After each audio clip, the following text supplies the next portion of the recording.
नमस्कार दोस्तों, मेरा नाम है विमल सिंह। बालाजी स्टडी अड्डा में आप सभी का स्वागत है। आज तारीख आपकी है 17 अक्टूबर 2024 की। एक एक करके सभी अपडेट की बात आज की करते हैं। सबसे पहली अपडेट, राजस्व परिषद ने लेखपाल के 8500 रिक्त पदों के लिए मंडलायुक्त जो हैं उनसे मांगा भर्ती प्रस्ताव। न्यूज़ आपकी लखनऊ से है, जिसमें बताया गया है कि राजस्व परिषद ने लेखपाल के रिक्त पदों के लिए सभी जो 18 मंडलायुक्त हैं उनसे अध्याचन मांगा है। करीब 8500 से अधिक जो पद हैं उन पर भर्ती जो है वो होनी है। राजस्व परिषद 31 अक्टूबर, ये एक डेट भी दी गई है, यहाँ पर भी देखेंगे तो 31 अक्टूबर तक ब्यौरा आयोग को भेजने की तैयारी में है। अभी मान के चलिए लगभग 14-15 दिन जो है वो लगेंगे।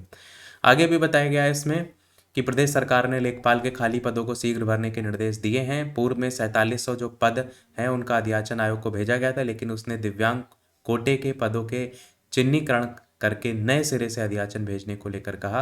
अब दिव्यांग कोटे के पदों को भी इसमें चिन्हित करने का काम जो है वो हो रहा है। बाकी पदोन्नति देने की प्रक्रिया भी शुरू हो गई है। करीब 1500 लेखपाल हैं जिनको पदोन्नति दे करके कानूनगो जो है वो बनाया जाना है। कुल रिक्तियों में पदोन्नति से खाली हुए जो पद होंगे वो भी इसमें जो है वो जोड़े जाएंगे। इन 2 वर्षों में सेवानिवृत्ति, मृत्यु या अन्य कारणों से जो खाली पद हैं उनका भी डाटा एकत्र करवाया जा रहा है और अगले चयन वर्ष जुलाई 2025 से जून 2026 में रिक्त होने वाले पदों को रिक्तियों में जो है वो शामिल किया जाएगा। इनकी कुल संख्या 8500 से 9000 के बीच रहने की संभावना है। लेखपालों के नियुक्ति पदाधिकारी उप जिलाधिकारी और विभागाध्यक्ष मंडलायुक्त होते हैं। विभागाध्यक्ष के तौर पर कमिश्नर ही अपने मंडल के रिक्त पदों का अध्याचन भेजने के लिए अधिकृत हैं। इसलिए राजस्व परिषद ने उनसे रिक्त जो कुल पद हैं उनकी गणना करते हुए शीघ्र अध्याचन भेजने के लिए जो है वो कहा है। अगली अपडेट, लेखपाल भर्ती में अब बौनापन के जो शिकार युवा हैं उनको भी आरक्षण जो है वो दिया जाएगा। राजस्व परिषद ने 4700 पदों का प्रस्ताव आयोग को भेजा था। लखनऊ से न्यूज़ है जिसमें ये बताया गया है कि दिव्यांग जन की 3 जो उप श्रेणी हैं उनको भी शामिल करने को लेकर के यहाँ पर बात हो रही है। एक हाथ एक पैर से लाचार बौनापन वाले अभ्यर्थियों को भर्तियों में आरक्षण दिया जाएगा। राजस्व परिषद ने शासन को इस संबंध में प्रस्ताव भी भेज दिया है। वहां से मंजूरी के बाद करीब 5300 पदों पर भर्ती का प्रस्ताव उत्तर प्रदेश अधीनस्थ सेवा चयन आयोग को भेजा जाएगा। राजस्व लेखपाल ने लेखपाल के 4700 पदों पर भर्ती का प्रस्ताव अधीनस्थ सेवा चयन आयोग को भेजा भी था। इसमें दिव्यांगजन की 4 श्रेणियां ही शामिल की गई थी, जिसमें कम सुनाई देना, कुष्ठ उपचार वाले, तेजाब हमले से पीड़ित और एक से अधिक तरीके से दिव्यांग होने पर आरक्षण का लाभ देने को लेकर के बात जो है वो की गई। बाकी यही बताया गया है कि अधीनस्थ सेवा चयन आयोग ने भर्ती प्रस्ताव में जो खामियां हैं उसको चिन्हित करते हुए राजस्व परिषद को इसे वापस करते हुए दिव्यांग जन के लिए जो तय श्रेणियां उसके बारे में स्थिति स्पष्ट करने को लेकर के जो है वो कहा है। अगली अपडेट है, आरक्षण तय नहीं और कर लिए 1894 पदों पर शिक्षकों की भर्ती और अब नियुक्ति फंसी हुई है। प्रयागराज से न्यूज़ है जिसमें बताया गया है कि शिक्षा विभाग के जो अफसर हैं उनकी लापरवाही से शिक्षकों की एक और भर्ती फंस गई है। जूनियर एडेड विद्यालय जो है उसमें प्रधानाध्यापक और शिक्षकों के 1894 पदों पर भर्ती की परीक्षा प्रक्रिया विधानसभा चुनाव 2022 इससे पहले आनन फानन में हो गई थी और इसके बाद नियुक्ति देने में आरक्षण का पेच फंस गया। अब इसके अभ्यर्थी नियुक्ति के लिए शिक्षा निदेशालय के लगातार चक्कर काट रहे हैं। जूनियर एडेड विद्यालयों में करीब 1.5 दशक से भर्ती नहीं हुई थी। इससे पहले उन विद्यालयों के प्रबंधक भर्ती करते थे। प्रबंधक जो हैं उनके जरिए भर्ती प्रक्रिया विवादित होने के कारण उस पर रोक लगी थी।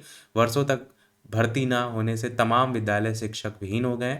2022 से पहले सोचिए भर्ती हुई थी और इसका विज्ञापन जारी हुआ था 25 फरवरी 2021 को और अब 2024 आ गया। मतलब कितना लेट लतीफ़ होता है भर्तियों में। आप देखिए 25 फरवरी 2021 की भर्ती 2024 में भी कंप्लीट नहीं हुई है।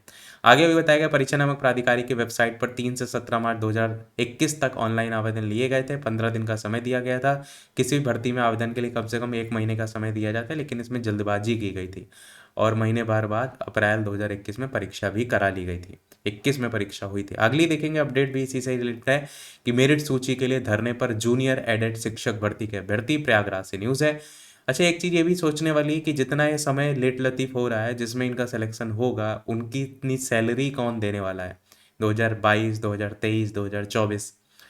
तो इसमें यही बताया गया है कि सफल जो भी अभ्यर्थी हैं वो 2 वर्ष से चयन मेरिट सूची होने का इंतजार कर रहे हैं। आरक्षण निर्धारण को लेकर उलझी भर्ती अब तक सुलझ नहीं सकी। जल्द मेरिट सूची जारी करने की मांग को लेकर इस भर्ती परीक्षा के सफल अभ्यर्थियों ने शिक्षा निदेशालय प्रयागराज में अनशन भी शुरू किया है और इसमें प्रधानाध्यापक, सहायक अध्यापक के जो पद थे उन पर ही भर्ती आई थी, जो मैंने ऊपर आपको बताया। इसमें एक पॉइंट और बताया गया है कि सहायक अध्यापक पद के लिए 42,066 और प्रधानाध्यापक पद के लिए 1544 अभ्यर्थी सफल घोषित किए गए थे और आरक्षण निर्धारित करके चयन मेरिट सूची बनाई जानी है। अगली अपडेट, शिक्षा मित्र और अनुदेशक को जल्द मिलेगी सौगात, जिसमें मानदेय बढ़ाने समेत अन्य मांगों पर सीएम से मिला आश्वासन। 1.45 लाख जो शिक्षा मित्र हैं और 3.50 लाख रसोइयां हैं और 32,000 अनुदेशक जो हैं, इसको इससे लाभ मिलेगा। लखनऊ से न्यूज़ है जिसमें ये बताया गया है कि प्रदेश के परिषदीय विद्यालयों में तैनात 1.45 लाख शिक्षा मित्र, 3.50 लाख रसोइया और 32,000 अनुदेशक को जल्दी सौगात मिलेगी। यह आश्वासन बुधवार को मुख्यमंत्री योगी आदित्यनाथ ने एमएलसी और उत्तर प्रदेश प्राथमिक शिक्षा जो मित्र संघ है उसके पदाधिकारियों को जो है वो दिया। बाकी इसमें यही बात हो रही है कि जो मानदेय है वो जो है वो बढ़ते हुए देखने को आपको मिलेगा। अगली अपडेट आपकी है, पीसीएस प्रारंभिक परीक्षा स्थगित, अब 7 और 8 दिसंबर को संभावित है। अधिनियम 1985 में संशोधन के दृष्टिगत ये निर्णय लिया गया है। प्रयागराज से न्यूज़ है, इसमें यही बताया गया है कि उत्तर प्रदेश लोक सेवा आयोग ने 27 अक्टूबर को प्रस्तावित सम्मिलित राज्य प्रवर अधीनस्थ सेवा प्रारंभिक पीसीएस परीक्षा स्थगित कर दी और अब ये परीक्षा 7 और 8 दिसंबर को संभावित है। पीसीएस प्रारंभिक परीक्षा के केंद्र निर्धारण को लेकर 18 अक्टूबर को मुख्य सचिव की अध्यक्षता में बैठक भी प्रस्तावित है। इसमें आयोग पीसीएस परीक्षा के लिए केंद्र बनाने में जो समस्याएं आ रही हैं उसको भी रखेगा। संभव कि इस बैठक में कोई रास्ता निकले। 22 दिसंबर को प्रस्तावित जो आरओ प्रारंभिक परीक्षा है उस पर भी मंडरा रहे हैं संकट, भी खत्म होने की यहाँ पर देखने को मिल रहा है कि मतलब और भी यहाँ पर तिथि आगे बढ़ सकती है।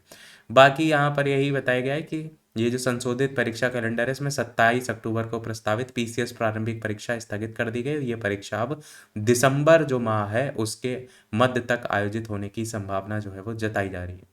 बाकी इसमें ये बताया गया है कि अधिनियम 1985 में संशोधन को देखते हुए ये निर्णय जो है वो लिया गया है कि मतलब इसको जो कैंसिल किया गया है इसलिए किया गया है।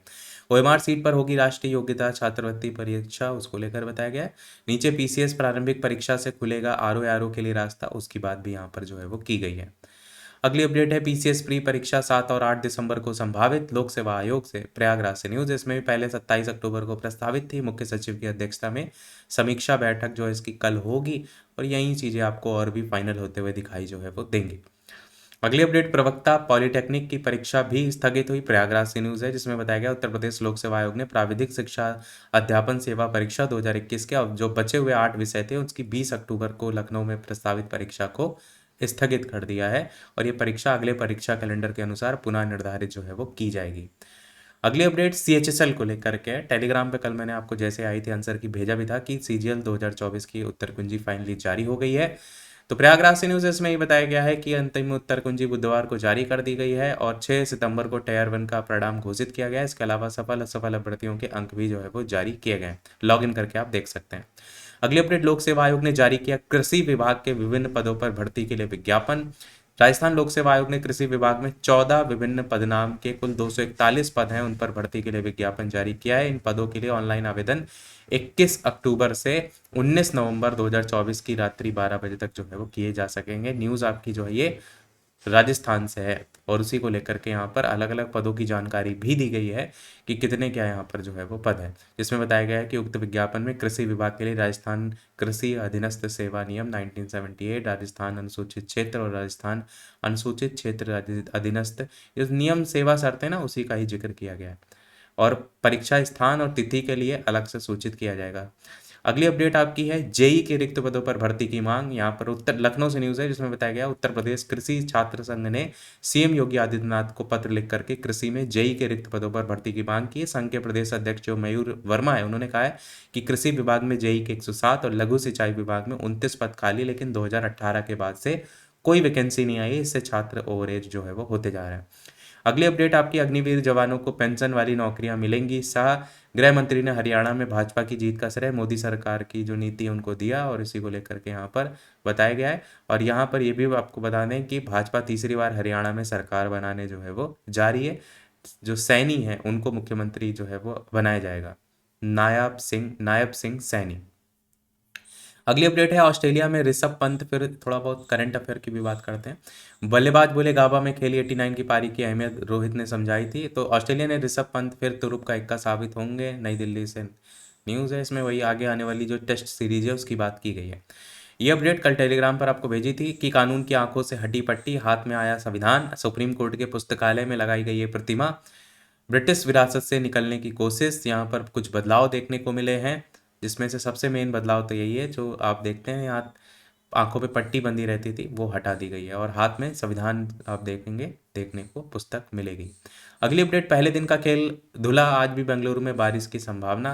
ये जो है वो भारत और न्यूजीलैंड के बीच जो है वो टेस्ट सीरीज है, पहले दिन बारिश के कारण नहीं हो पाया, आज जो है वो स्टार्ट एक्चुअल में हो गया है।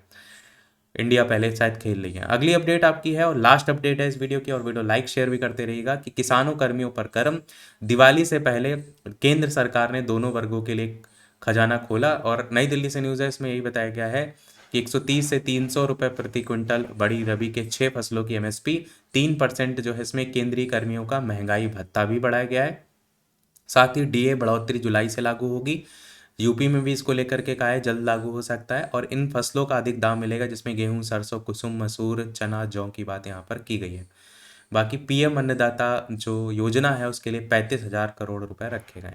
तो ये था हमारे इस ओवरऑल अपडेट में। कोई प्रश्न कमेंट में पूछ लीजिएगा। टेलीग्राम चैनल से नहीं जुड़े हो तो बालाजी स्टडी अड्डा सर्च करके जरूर जुड़ जाइएगा, ताकि कोई करंट अफेयर की अपडेट आती है तो आप तक पहुंचती रहे। मिलते हैं फिर अगले वीडियो में। वीडियो लाइक शेयर सब्सक्राइब के साथ साथ कोई प्रश्न हो वो भी कमेंट में पूछ लीजिएगा। मिलते हैं अगले वीडियो में, तब तक के लिए सभी को नमस्कार, जय हिंद।